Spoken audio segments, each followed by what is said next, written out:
संगवारी हो, राम राम, जय जोहार, जय छत्तीसगढ़। और नाम शेखर है। मैं नॉलेज हब कोचिंग संचालित करता हूँ रायगढ़ छत्तीसगढ़ में, आपके अपन प्रदेश छत्तीसगढ़ में। संगवारी हो, आज 22 फरवरी है। आज के समाचार आप मन के सम्मुख लेकर के हाजिर हुए हूँ। आज के समाचार ला बहुत ध्यान से सुनिया। कुछ बहुत जरूरी समाचार है, जैसे आज जब बजट सत्र के शुरुआत होगी से, तो भाई चला एक एक करके हिंदी में समाचार ला सुनत जाथन, लिखत जाथन।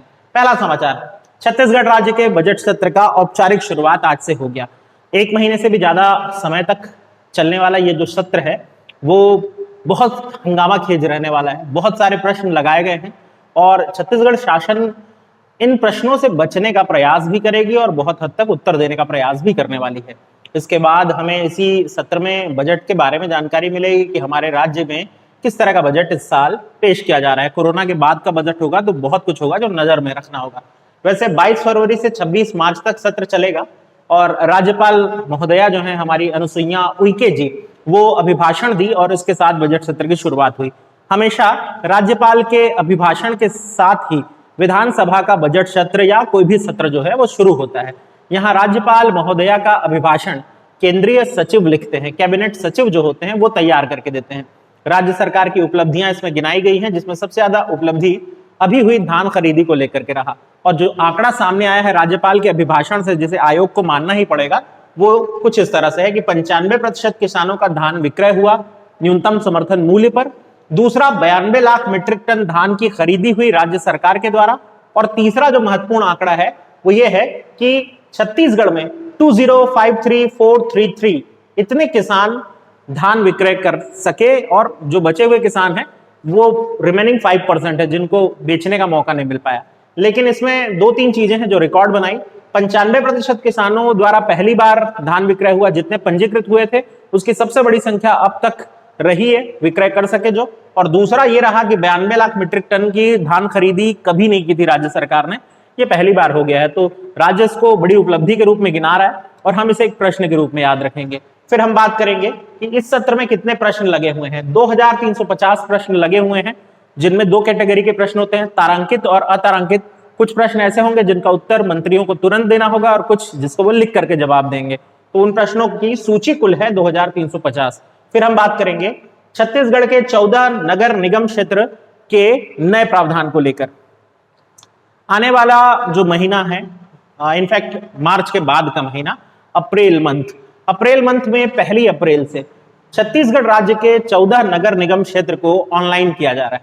इसका मतलब यह है कि नगर निगम में पटाया जाने वाला जो शुल्क है, फिर चाहे वो संपत्ति कर हो, जल कर हो, या जो वेस्ट मैनेजमेंट पे कर लिया जाता है, इस तरह के जो कर होंगे जिसमें 8 तरह के कर आते हैं, उन सभी करों को अब नगर निगम क्षेत्र में रहने वाले ऑनलाइन पटा सकेंगे।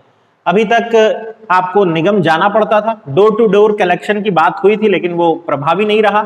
आपको निगम जा करके वो शुल्क पटाना होता था, वरना एक लंबा चौड़ा फाइन लगता था। अब इसका अपडेट आपको मिल जाएगा आपके मोबाइल पर, और वेब पोर्टल के माध्यम से इसे पटा सकेंगे शुल्क को। अभी तक भिलाई, दुर्ग, रिसाली, यानी ये तीनों दुर्ग जिले के ही हैं, भिलाई भी हो, दुर्ग भी, रिसाली भी, और इसके अलावा बिलासपुर, इन 4 निगम क्षेत्र में ये योजना लागू करके देखी गई थी 4 अलग अलग सर्विस के लिए। अब 4 और सर्विस बढ़ जाएगी, यानी टोटल 8 प्रकार की सर्विस मिलेगी हमें ऑनलाइन, और सभी 14 नगर निगम में ये लागू हो जाएगा। तो इसको थोड़ा याद रखेंगे, कब से नगर निगम क्षेत्र में सेवाएं ऑनलाइन हो रही है। उत्तर होगा 1 अप्रैल। कितने तरह की सेवाएं? उत्तर होगा 8 प्रकार की सेवाएं। कहां पहले से लागू था? भिलाई, दुर्ग, रिसाली, ये तीनों दुर्ग जिले में आते हैं, और चौथा बिलासपुर निगम, रायपुर तक में नहीं था भाई। चलिए अब बात करेंगे जीनोम सीक्वेंसिंग लैब की। ये न्यूज बहुत खुशखबरी वाली है। जीनोम सीक्वेंसिंग लैब जो है ये रायपुर स्थित जवाहरलाल नेहरू मेडिकल कॉलेज में अब स्थापित हो रही है। इसका मतलब यह है कि छत्तीसगढ़ में कोरोना में जैसे अभी बहुत तकलीफ हुई छत्तीसगढ़ वालों को, क्योंकि उसकी रिपोर्ट जो है हमें काफी लेट से मिल पाती थी, अब ऐसा नहीं होगा।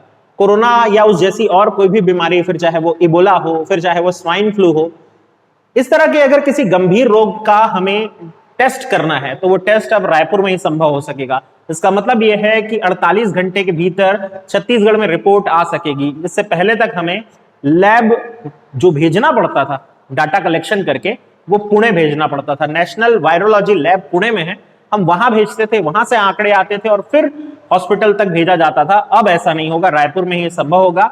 6 माह अभी भी समय बाकी है जब ये तैयार हो जाए, लेकिन 6 माह के भीतर यानी इस साल के अंत तक हमारे पास अपनी खुद की जीनोम सीक्वेंसिंग लैब होगी। कहाँ? रायपुर जवाहरलाल नेहरू मेडिकल कॉलेज में। अब बात करेंगे हम अगली न्यूज पर, अंगना में शिक्षा कार्यक्रम। ये बड़ा इंटरेस्टिंग है, गोविंदा के वैसे गाने की याद दिला देता है, लेकिन ये है इंटरेस्टिंग। तो अंगना में शिक्षा का क्या मतलब है? जैसा कि आप सब जान रहे हैं कि कोरोना का दौर जो रहा, इसमें स्कूली शिक्षा पूरी तरह से ठप हो गई। इनफैक्ट उच्च शिक्षा भी ठप हुई, लेकिन उच्च शिक्षा में जहां सहारा मिल गया ऑनलाइन पढ़ाई का, वहीं छोटे जो बच्चे होते हैं प्राइमरी लेवल के, या फिर जो जिनको हम केजी क्लास के बच्चे बोलते हैं, नर्सरी किंडर गार्डन वाले, उनको शिक्षा में बहुत तकलीफ हुई। और आप और हम सब जानते हैं कि छोटे बच्चों का जो फाउंडेशन या बेस है वो मजबूत होना बहुत जरूरी है आगे की शिक्षा के लिए, और उसी पर सबसे ज्यादा प्रभाव पड़ा। बच्चे घर में थे और मोबाइल से वो क्या ही सीखते।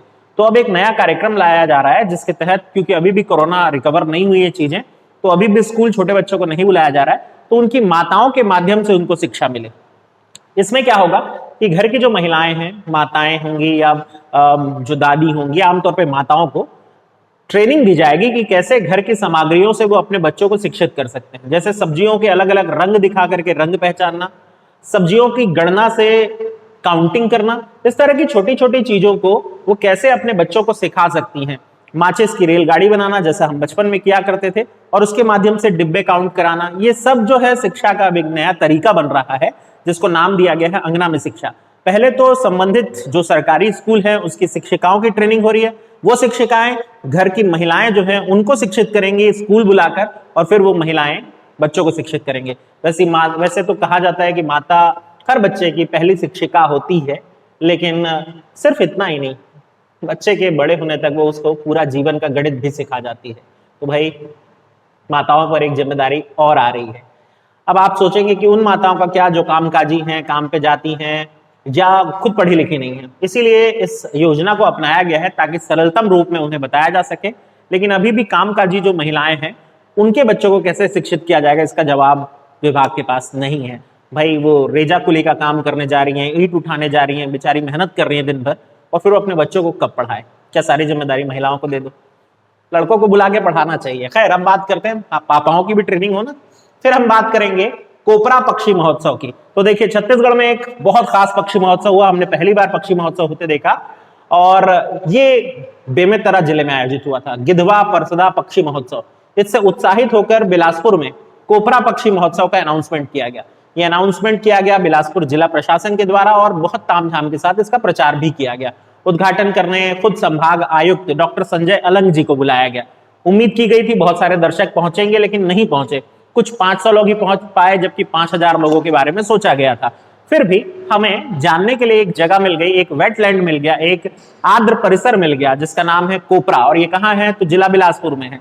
यहाँ 70 प्रकार के पक्षी आते हैं और अपना समय व्यतीत करते हैं, इसलिए एक बर्ड वॉचिंग केंद्र के रूप में ये बढ़ रहा है। क्योंकि छत्तीसगढ़ में पक्षी महोत्सव मनाया जा चुका है और नए आर्द्र परिसर की तलाश हो रही है, आर्द्र भूमि की तलाश हो रही है, तो अब आपको मेरे ख्याल से कोपरा को भी याद कर ही लेना चाहिए। मेरी तरफ से इसे एक बोनस मान करके याद कर लें, लेकिन याद कर लें। अब बात करेंगे हम अगली न्यूज पर, बस्तर फाइटर्स। एक और ऐसी न्यूज है जो उत्साह देती है। बस्तर फाइटर्स एक नए दल का नाम होगा जो कि अब हमारी छत्तीसगढ़ पुलिस यूज करेगी। बस्तर फाइटर्स जो दल बनेगा उसमें अर्धसैनिक बल के जवान भी होंगे, साथ ही साथ छत्तीसगढ़ के अपने लोगों की भर्ती की जाएगी, यानी स्थानीय लोगों की भर्ती को प्राथमिकता दी जाएगी। तो स्थानीय लोगों को रोजगार पाने का एक मौका मिल रहा है यहाँ पर। ये वो लोग होंगे जिनको स्थानीय बोली की अच्छी समझ हो, फिर चाहे वो गोंडी हो, हल्बी हो, इस तरह की भाषा की अच्छी समझ हो, ताकि ऐसे नक्सल क्षेत्र, दूर नक्सल क्षेत्र जहां भाषा के कारण हमारी सेनाएं या पुलिस फोर्स मात खा जाती है, वहां ये गाइड के रूप में काम कर सकें और साथ ही साथ भाई हथियारों के साथ भी सहयोग दे सके। इनकी ट्रेनिंग दी जा रही है, इनको ट्रेनिंग मिल रही है। वारटंगो जो जगह है, वारंटगो जगह है मिजोरम की, और दूसरा कांकेर का प्रशिक्षण केंद्र, इन दो जगह पे इनको ट्रेनिंग भी दी जा रही है बहुत जबरदस्त तरीके से।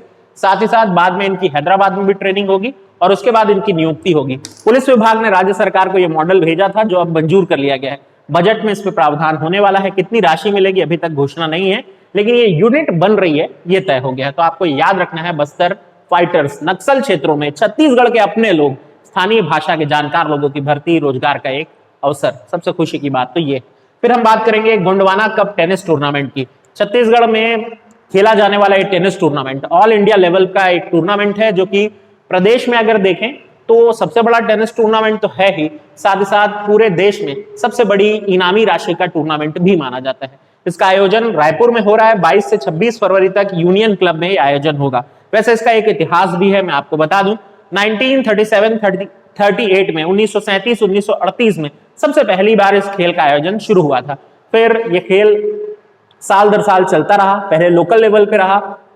1960-70 आते आते इस खेल को महत्व मिलना शुरू हुआ और फाइनली इसे ऑल इंडिया लेवल का टूर्नामेंट घोषित कर दिया गया है। तो नाम गोंडवाना कप है, संबंध टेनिस है, जगह रायपुर। फिर बात करेंगे छत्तीसगढ़ सरकार की धान नीलामी की खबर पर। छत्तीसगढ़ राज्य सरकार जितना धान खरीद सकती थी एमएसपी पर, उसने खरीदा और आंकड़े आपके सामने है। 95% किसानों ने अपना धान बेचा, लेकिन ये धान जो है खरीदी की सीमा से अतिरिक्त चला गया है, यानी हम अधिक धान खरीद चुके हैं। जितना राज्य सरकार द्वारा यूज किया जाना है और केंद्रीय पुल में यानी केंद्र सरकार को देना है, उससे कहीं ज्यादा इस बचे हुए धान को खुली नीलामी के लिए सामने लाया गया है। कितना है वो धान? 20.79 लाख टन है। इसके लिए नीलामी शुरू कर दी गई है और बहुत सारे लोग जो हैं वो इच्छा भी जता रहे हैं खरीदने की। देखते हैं कि कितने भाव पर बिक पाता है। 2500 पर बिक पाने पर मुझे संदेह है। फिर हम बात करेंगे नरवा संरक्षण अभियान की। छत्तीसगढ़ राज्य सरकार की ग्राम सुराजी योजना, पीएससी में इस बार का प्रश्न भी था। ग्राम सुराजी योजना के भीतर ही एनजीजीबी राज्य सरकार ने मना किया शॉर्ट फॉर्म लेने को। नरवा, गरवा, घुरवा और बाड़ी, ये जो मैं कह रहा हूं, मैं कह सकता हूं एनजीजीबी, लेकिन राज्य सरकार के किसी भी पत्र, प्रपत्र में या सरकारी अधिकारी के द्वारा एनजीजीबी शब्द का प्रयोग करने पे मनाही है। आपको कहना है नरवा, गरवा, घुरवा, बाड़ी। पता नहीं क्यों चाहती है सरकार ऐसा, लेकिन एनजीजीबी जब कहा जा रहा है तो उसमें नरवा का उत्थान करने की योजना जो है वो बहुत उत्साह से चल रही है और 1385 नरवा को संरक्षित किया जा रहा है, भू उपचार किया जा रहा है, या उस क्षेत्र में कैसे पानी को संरक्षण करके रखा जा सकता है, इस पर बहुत सारे कार्य चल रहे हैं। छत्तीसगढ़ राज्य सरकार का ये नरवा मॉडल अब अफ्रीका में भी अपनी सफलता की कहानी सुना रहा है। अफ्रीका के लोग भी यहां से प्रेरणा पा रहे हैं, ये हमारे लिए अच्छी बात है। बहरहाल 1385 नरवा पहले चरण में है, दूसरे चरण पे अभी डाटा नए बजट में मिलेगा। मुझे लगा कि आपको अपडेट कर देना चाहिए। फिर बात करेंगे प्राचीन वाद्य यंत्रों का गढ़ सरगुजा पर। मुझे आज एक बहुत सुंदर लेख पढ़ने को मिला। सरगुजा में प्राचीन वाद्य यंत्रों पे एक प्रदर्शनी का आयोजन किया गया था। 77 टाइप के वाद्य यंत्रों की चित्र प्रदर्शनी की गई। सब वाद्य यंत्र तो आज मौजूद नहीं है, लेकिन उनके चित्र इत्तेफाक से मौजूद थे।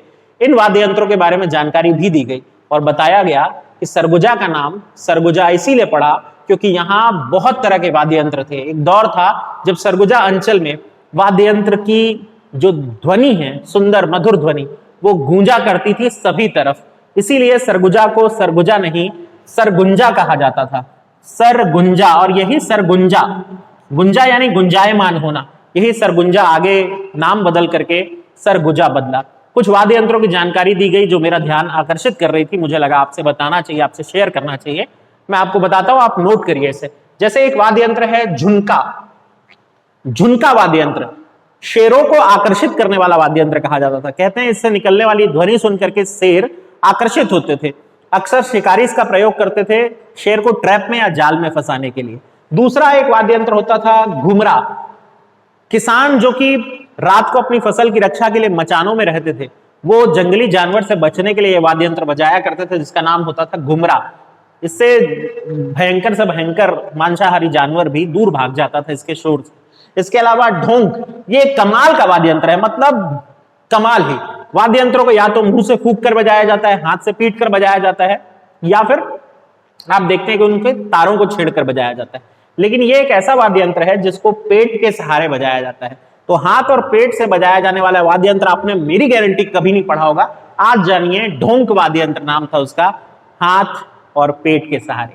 फिर बात करेंगे मुहेवर, मुहवेर या मुहेवर वाद्य यंत्र। यह सुशिर वाद्य यंत्र है, यानी फूंक कर बजाया जाने वाला एक वाद्य यंत्र। वाद्य यंत्र हम पढ़ते हैं, नए प्रकार का वाद्य यंत्र पूछ दिया तो आप परेशान होंगे। इससे अच्छा ये अपने नोट्स में अपडेट कर लीजिएगा और याद रख लीजिएगा, मेरा नाम शेखर है और मैं नॉलेज हब कोचिंग संचालित करता हूं। कहाँ? रायगढ़, छत्तीसगढ़ में। और हमारी ऑफलाइन क्लासेस शुरू हो चुकी हैं, यानी हम फिर से एक बार लोगों के साथ आमने सामने बैठ करके पढ़ना शुरू कर चुके हैं। तो अगर आप चाहें तो हमारी क्लास का हिस्सा भी बन सकते हैं ऑफलाइन। ऑनलाइन भी हमारी क्लासेस चल रही है, अगर आप जुड़ना चाहें तो संपर्क कर सकते हैं मेरे व्हाट्सएप नंबर पर, नीचे डिस्क्रिप्शन पे आपको नंबर मिल जाएगा। और हाँ, मेरे वीडियो प्लीज शेयर करें, मुझे आपके सपोर्ट की अब जरूरत महसूस हो रही है, क्योंकि मैं देख रहा हूँ कि हम ये प्रयास तो कर रहे हैं लेकिन इसका सही परिणाम मिल नहीं रहा है मुझे, तो आपकी मदद की जरूरत है। वीडियो शेयर किया करें। Thank you.